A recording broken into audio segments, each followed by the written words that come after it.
Hi all അസ്സാം വലൈക്കും. എല്ലാവർക്കും പുതിയൊരു വീഡിയോയിലോട്ട് സ്വാഗതം.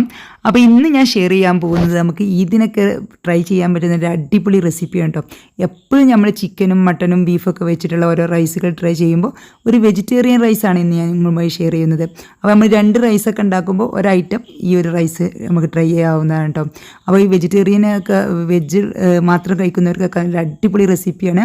അപ്പോൾ എല്ലാവരും ട്രൈ ചെയ്ത് നോക്കണം കേട്ടോ. നല്ല ടേസ്റ്റാണ്. ഇതിൻ്റെ കൂടെ നമുക്ക് സൈഡ് ഡിഷായിട്ട് ഒന്നും വേണ്ട, ഇല്ലെങ്കിലും കഴിക്കാൻ പറ്റും. ഇപ്പോൾ സൈഡ് ഡിഷായിട്ട് നമുക്ക് ചിക്കൻ്റെ ഗ്രേവിയോ അങ്ങനെയൊക്കെ ഉണ്ടെങ്കിൽ ഒന്നും കൂടി നന്നായിട്ടോ. അപ്പോൾ നമുക്കിത് എങ്ങനെ ചെയ്തെടുക്കുന്നത് നോക്കാം. ഈ ഒരു റൈസ് റെഡിയാക്കാൻ വേണ്ടിയിട്ട് നമുക്ക് ആദ്യം പാൻ ചൂടാക്കിയിട്ട് അതിലോട്ട് ഗീയോ ബട്ടറോ അല്ലെങ്കിൽ സൺഫ്ലവർ ഓയിലോ എന്താ നമുക്ക് ഇഷ്ടമുള്ള വെച്ചാൽ ഒഴിച്ചു കൊടുക്കുക.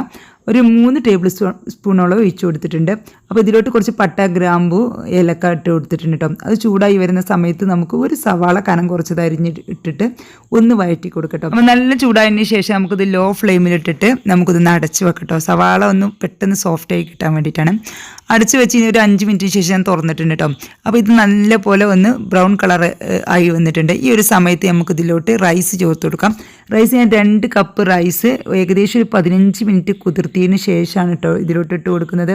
15 മിനിറ്റ് കുതിർത്തതിന് ശേഷം നമുക്കൊരു 5 മിനിറ്റ് സ്റ്റെയിനറിൽ ഒന്ന് വാരി വെക്കണം കേട്ടോ. ആ വെള്ളമൊക്കെ ഒന്ന് പോകാൻ വേണ്ടിയിട്ട്. അതിന് ശേഷമാണ് ഞാൻ ഇതിലോട്ട് ഇട്ട് കൊടുത്തിട്ടുള്ളത്. എന്നിട്ട് മീഡിയം ഫ്ലെയിമിൽ വെച്ചിട്ട് നമുക്ക് ഇതുപോലെ ഒന്ന് ഇളക്കി കൊടുക്കണം. ഏകദേശം ഒരു 5-6 മിനിറ്റ് ഒന്ന് ഇതുപോലെ ഒന്ന് ഇളക്കി കൊടുക്കുക. അതിന് ശേഷം നമുക്കിതിലോട്ട് ചുടുവെള്ളം ഒഴിച്ചു കൊടുക്കട്ടോ. ഇപ്പോൾ 1 കപ്പ് റൈസാണ് നിങ്ങൾ എടുത്തിട്ടുള്ളതെങ്കിൽ ഒരു 1.25 കപ്പ് വെള്ളം എന്ന രീതിയിൽ ഒഴിച്ചു കൊടുത്താൽ മതി. ഞാനിപ്പോൾ ഇവിടെ 2.5 കപ്പ് റൈസാണ് എടുത്തിട്ടുള്ളത് കേട്ടോ. അത് ഏകദേശം ഒരു 1/2 കിലോ റൈസ് ഉണ്ടാവും. അപ്പോൾ അതിനുള്ള വെള്ളം 1 കപ്പിന് 1.25 കപ്പ് എന്നുള്ള രീതിയിൽ അളന്നിട്ട് ഞാൻ കെറ്റിൽ തിളപ്പിക്കാൻ വെച്ചിട്ടുണ്ടായിരുന്നു. അപ്പോൾ ഇനി തിളച്ച വെള്ളമാണ് ഒഴിച്ചു കൊടുക്കേണ്ടത്. പച്ചവെള്ളം ഒഴിക്കരുത് കേട്ടോ. ഇങ്ങനെ നമ്മൾ റൈസ് വറുത്തിട്ട് റൈസ് ഉണ്ടാക്കുന്ന സമയത്ത് നമ്മൾ എപ്പോഴും തിളച്ചുകൊണ്ടിരിക്കുന്ന വെള്ളമാണ് ഒഴിച്ചു കൊടുക്കേണ്ടത്. പച്ചവെള്ളം ഒഴിച്ചു കൊടുക്കുമ്പോൾ നമ്മൾ റൈസ് ആ ഒരു പെർഫെക്റ്റ് ആയിട്ട് വരില്ല കേട്ടോ. അപ്പോൾ അതൊന്ന് ശ്രദ്ധിക്കുക. അപ്പോൾ ഇനി നമുക്ക് ഇതിലോട്ട് വെള്ളം ഒഴിച്ചു കൊടുക്കട്ടെ. അപ്പോൾ അത് 5-6 മിനിറ്റായി ഇപ്പോൾ ഇളക്കിക്കൊണ്ടിരിക്കൽ തുടങ്ങിയിട്ട് ഇനി നമുക്ക് വെള്ളം ഒഴിച്ചു കൊടുക്കാം. വെള്ളം ചൂടാക്കാൻ വെക്കുമ്പോൾ എപ്പോഴും നമ്മൾ റൈസിന് എത്ര വെള്ളം വേണ്ടത് വെച്ചാൽ അത്ര അളന്നിട്ട് തിളപ്പിക്കാൻ വെക്കട്ടോ. പിന്നെ നമുക്ക് തിളച്ച വെള്ളം അളക്കലൊരു പണിയാവും. അപ്പോൾ അതുകൊണ്ട് അതിന് തന്നെ അളന്നിട്ട് നമ്മൾ തിളപ്പിക്കാൻ വെക്കാം. ഞാൻ പിന്നെ നമുക്കത് മൊത്തത്തിൽ അങ്ങോട്ട് ഒഴിച്ചു കൊടുത്താൽ മതി. എന്നിട്ട് നമുക്ക് നല്ലപോലെ ഒന്ന് മിക്സ് ആക്കി കൊടുത്തതിന് ശേഷം ഇതിലോട്ട് പാകത്തിനുള്ള ഉപ്പൊക്കെ ചേർത്ത് കൊടുക്കുക. ഉപ്പ് ചേർത്ത് കൊടുത്തതിന് ശേഷം നന്നായിട്ടൊന്ന് മിക്സ് ചെയ്തിട്ട് നമുക്കിതൊന്ന് അടച്ച് വെക്കട്ടോ. നല്ലപോലെ തിളവന്നതിന് ശേഷം നമുക്കിത് ലോ ഫ്ലെയിമിലിട്ടിട്ട് നല്ലപോലെ അടച്ച് വെക്കുക. അടച്ച് വെച്ചതിന് ശേഷം നമുക്ക് ഇടയ്ക്കൊന്ന് തുറന്ന് കൊടുത്തിട്ട് ഇടയ്ക്കൊന്ന് ഇതുപോലെ ഒന്ന് മിക്സാക്കി കൊടുത്താൽ മതി. ഒരു 5 മിനിറ്റ് കൂടുമ്പോൾ ഇങ്ങനെ ഇളക്കി കൊടുത്താൽ മതി. എന്നിട്ട് ഏറ്റവും ലോ ഫ്ലെയിമിൽ എത്രത്തോളം ലോ ഫ്ലെയിമിൽ വെക്കാൻ പറ്റുന്നോ അത്രത്തോളം ലോ ഫ്ലെയിമിൽ വെക്കുക. കാരണം അത് നല്ലപോലെ വെള്ളം വറ്റിയിട്ടുണ്ട്. എന്നിട്ട് നമുക്ക് ഇതിൻ്റെ മുകളിലോട്ട് ഞാനൊരു ചെറുനാരങ്ങയുടെ ഒരു പകുതി ചെറുനാരങ്ങയുടെ നീര് ഒഴിച്ചു കൊടുക്കുന്നുണ്ട് കേട്ടോ.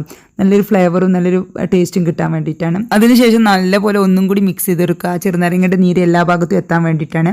അതിനുശേഷം നമുക്കിതൊന്ന് അടച്ച് വെക്കാം. ഏറ്റവും ലോ ഫ്ലെയിമിൽ വെച്ചിട്ട് നമുക്കൊരു 5 മിനിറ്റ് കൂടി വെച്ചതിന് ശേഷം വീണ്ടും ഞാനിതൊന്ന് ഇളക്കി കൊടുക്കുന്നുണ്ട് കേട്ടോ. ഇളക്കി കൊടുക്കാഞ്ഞാൽ അടിക്ക് പിടിക്കുക. അതുകൊണ്ടാണ് ഇടയ്ക്ക് ഇളക്കി കൊടുക്കുന്നത്. ഇപ്പോൾ റൈസൊക്കെ നല്ല പാകത്തിന് കുക്കായി വന്നിട്ടുണ്ട്. നമുക്ക് ഇതിൻ്റെ മുകളിലോട്ട് കുറച്ച് മല്ലിയില ഇട്ട് കൊടുത്തിട്ട് നമുക്ക് ഫ്ലെയിം ഓഫാക്കിയിട്ട് ഒന്ന് അടച്ച് വെക്കാം കേട്ടോ. ഇനിയാണ് നമുക്ക് ഇതിലോട്ടുള്ള ഒരു മിക്സ് തയ്യാറാക്കുന്നത്. നമ്മൾ സാധാരണ ബിരിയാണിക്ക് മസാല തയ്യാറാക്കും, അത് കഴിഞ്ഞ് റൈസ് തയ്യാറാക്കും, അങ്ങനെയാണല്ലോ. അപ്പോൾ അതുപോലെ ബിരിയാണിയുടെ മസാല പോലെ ഈ ഒരു റൈസിലോട്ടുള്ള ഒരു മസാലയാണ് റെഡിയാക്കുന്നത്. അപ്പോൾ ഇത് റെഡിയാക്കാൻ വേണ്ടി ഞാൻ 2 ടേബിൾ സ്പൂൺ ഗീ ഒഴിച്ച് കൊടുത്തിട്ടുണ്ട്. നമുക്ക് ഇനി ഇതിലോട്ട് കടുകിട്ട് കൊടുക്കാം. കടുകിട്ട് നല്ല പോലെ കടുക് പൊട്ടുന്ന സമയത്ത് ഉഴുന്ന് പരിപ്പ് ചേർത്ത് കൊടുക്കട്ടോ. 2 ടേബിൾ സ്പൂണോളം. ഉഴുന്ന് പരിപ്പ് ഇല്ലയെന്നുണ്ടെങ്കിൽ മുഴുവനോടുള്ള ഉഴുന്നാലും കുഴപ്പമില്ല. മുഴുവനോടുള്ള ഉഴുന്നാകുമ്പോൾ നമുക്ക് 1 ടേബിൾ സ്പൂൺ ചേർത്താൽ മതിയാവും കേട്ടോ. ഉഴുന്ന് പരിപ്പ് നല്ലപോലെ ഒന്ന് ഫ്രൈ ആയി വരുന്ന സമയത്ത് നമുക്ക് ഇതിലോട്ട് കടലപ്പരിപ്പ് ചേർത്ത് കൊടുക്കാം. കടലപ്പരിപ്പ് ഞാൻ 2 ടേബിൾ സ്പൂൺ തന്നെയാണ് ചേർത്ത് കൊടുത്തിട്ടുള്ളത്. അപ്പോൾ അതും കൂടി നല്ലപോലെ ഒന്ന് മിക്സാക്കി കൊടുത്തതിന് ശേഷം നമുക്കിതിലോട്ട് നിലക്കടല ചേർത്ത് കൊടുക്കുക. അതായത് പീനട്ട് കേട്ടോ ചേർത്ത് കൊടുക്കുക. പീനട്ട് ഞാൻ കുറച്ച് കൂടുതൽ അളവിൽ ചേർത്ത് കൊടുത്തിട്ടുണ്ട് കേട്ടോ. ഏകദേശം ഒരു 3/4 കപ്പോളം ചേർത്ത് കൊടുത്തിട്ടുണ്ട്. എല്ലാം കൂടി ഈ നെയ്യിലിട്ട് നല്ല പോലെ ഒന്ന് വറുത്തെടുക്കട്ടോ. മീഡിയം ഫ്ലെയിമിൽ വെച്ചിട്ടൊന്ന് വറുത്തെടുക്കാം. ഹൈ ഫ്ലെയിമിലും ആക്കാൻ പാടില്ല, ലോ ഫ്ലെയിമിലും ആക്കാൻ പാടില്ല. ഹൈ ഫ്ലെയിമിലാക്കുമ്പോൾ അത് പെട്ടെന്ന് കരിഞ്ഞു പോകും. ലോ ഫ്ലെയിമിലാകുമ്പോൾ അത് വെന്ത് കിട്ടില്ല കേട്ടോ. എപ്പോഴും ഇളക്കി കൊടുക്കുകയും വേണം കേട്ടോ. ഇളക്കി കൊടുക്കാൻ നിർത്താൻ പാടില്ല, പക്ഷേ അത് കരിഞ്ഞു പോകും കേട്ടോ. മീഡിയം ഫ്ലെയിമിൽ വെച്ചിട്ട് നമ്മൾ തുടരെ ഇളക്കി കൊടുക്കുക. എന്നിട്ട് പാകമായി വരുന്ന സമയത്ത് നമുക്കിതിലോട്ട് പാകത്തിന് കറിവേപ്പിലയും അതുപോലെ വറ്റൽമുളകും പച്ചമുളകും ഒരു 3 പച്ചമുളക് എടുത്തിട്ടുണ്ട്, 2 വറ്റൽമുളകും എടുത്തിട്ടുണ്ട്. പീസായിട്ട് കട്ട് ചെയ്തിട്ട് അതും കൂടി ചേർത്ത് കൊടുക്കുക. പിന്നെ ഇതിലോട്ട് നമുക്കൊരു 1/2 ടേബിൾ സ്പൂൺ മഞ്ഞൾപ്പൊടിയും അതുപോലെ തന്നെ കുറച്ച് കായപ്പൊടിയും ഒരു 1/4 ടീസ്പൂണോളം കായപ്പൊടിയും കൂടി ചേർത്ത് കൊടുത്തിട്ട് നമുക്ക് നല്ലപോലെ ഒന്ന് മിക്സാക്കി കൊടുക്കുക. മിക്സാക്കി കൊടുത്തതിന് ശേഷം ആ മഞ്ഞൾപ്പൊടിയുടെ ആ ഒരു ഇതൊക്കെ ഇപ്പോൾ ഈ പൊടി ഇട്ട് ചേർത്ത സമയത്ത് ഞാൻ ലോ ഫ്ലെയിമിലോട്ട് ആക്കിയിട്ടുണ്ട് കേട്ടോ. അതിന് പൊടിയൊക്കെ കരിഞ്ഞു പോകും കേട്ടോ. ആ കറിവേപ്പിലയും ഇതൊക്കെ ഇട്ട് ഒന്ന് മൂത്ത് വരുന്ന സമയത്ത് നമ്മൾ ലോ ഫ്ലെയിമിലാക്കിയിട്ട് വേണം കായപ്പൊടിയും മഞ്ഞൾപ്പൊടിയും ചേർത്ത് കൊടുക്കാൻ. ഇനി ഫൈനലായിട്ട് നമുക്ക് ഇതിലോട്ട് ഉപ്പ് ചേർത്ത് കൊടുത്തിട്ടില്ല.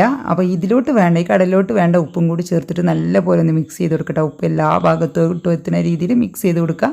എന്നിട്ട് നമുക്ക് ഉപ്പൊക്കെ എല്ലാ ഭാഗത്തും ആയതിനു ശേഷം നമുക്ക് ഇതിൻ്റെ മുകളിലോട്ട് കുറച്ച് മല്ലിയിലയും കൂടി ചേർത്ത് കൊടുക്കട്ടോ. ലാസ്റ്റ് ഫൈനൽ മല്ലിയില ചേർത്ത് കൊടുക്കുന്ന സമയത്ത് ഫ്ലെയിം ഓഫാക്കിയിട്ട് വേണം നമുക്ക് മല്ലിയില ചേർത്ത് കൊടുക്കാൻ കേട്ടോ. ഫ്ലെയിം ഓഫാക്കിയിട്ട് വേണം, അല്ലെങ്കിൽ ആ പച്ച കളർ വേഗം നഷ്ടപ്പെടും കേട്ടോ. എന്നിട്ട് നമുക്ക് നല്ലപോലെ ഒന്ന് മിക്സ് ചെയ്ത് കൊടുക്കുക. എന്നിട്ട് നമുക്ക് ഈ ഒരു സംഭവം ഇതിൻ്റെ മുകളിലോട്ട് ഇട്ട് കൊടുക്കണം. നമ്മളെ റൈസ് ഉണ്ടല്ലോ, റൈസ് ഇപ്പോൾ ദം ചെയ്തിട്ട് വെച്ചിട്ട് പിന്നെ ഞാൻ അടച്ച് വെച്ചതായിരുന്നു, ഫ്ലെയിമൊക്കെ ഓഫാക്കിയിട്ട് വെച്ചതായിരുന്നു. ഇനി നല്ലപോലെ കട്ടയൊക്കെ ഒന്ന് ഉടച്ചിട്ട് നമുക്ക് ജസ്റ്റ് ഒന്ന് മിക്സ് ചെയ്ത് കൊടുക്കുക. അത് നല്ല റൈസ് ആവും കേട്ടോ, ഒന്നിൽ തൊടാത്ത റൈസാവും. നമുക്ക് ജസ്റ്റ് ഒന്ന് മിക്സ് ആക്കിയാൽ തന്നെ ഇനി നമുക്ക് ഇതിലോട്ട് ഈ കടലയുടെ ഈ മിക്സ് നമുക്ക് ഇതിൻ്റെ മുകളിലോട്ട് ഇട്ട് കൊടുക്കാം.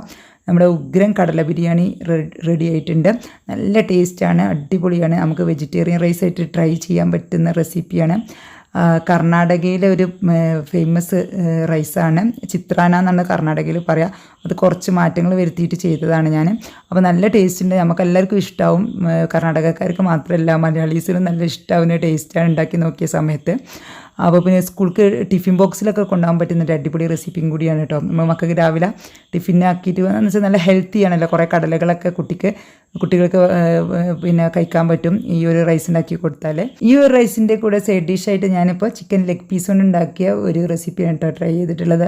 നല്ല അടിപൊളി ടേസ്റ്റാണ്. ഇനിയിപ്പോൾ ബീഫ് ഫ്രൈയോ ചിക്കൻ ഫ്രൈയോ അങ്ങനെ എന്തെങ്കിലും മതി, ഇനി ഒന്നുമില്ലെങ്കിൽ തന്നെ തൈരോ പിക്കിളോ അതും മതി. ഇനി അതുമില്ലെങ്കിലും നമുക്കത് കഴിക്കാൻ പറ്റും, നല്ല ടേസ്റ്റാണ് കേട്ടോ.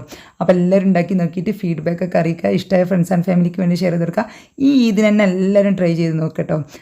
കാരണം നമ്മൾ രണ്ട് റൈസ് ഉണ്ടാക്കുമ്പോൾ ഒരു റൈസ് ഇത് ഉണ്ടാക്കിയാൽ മതി.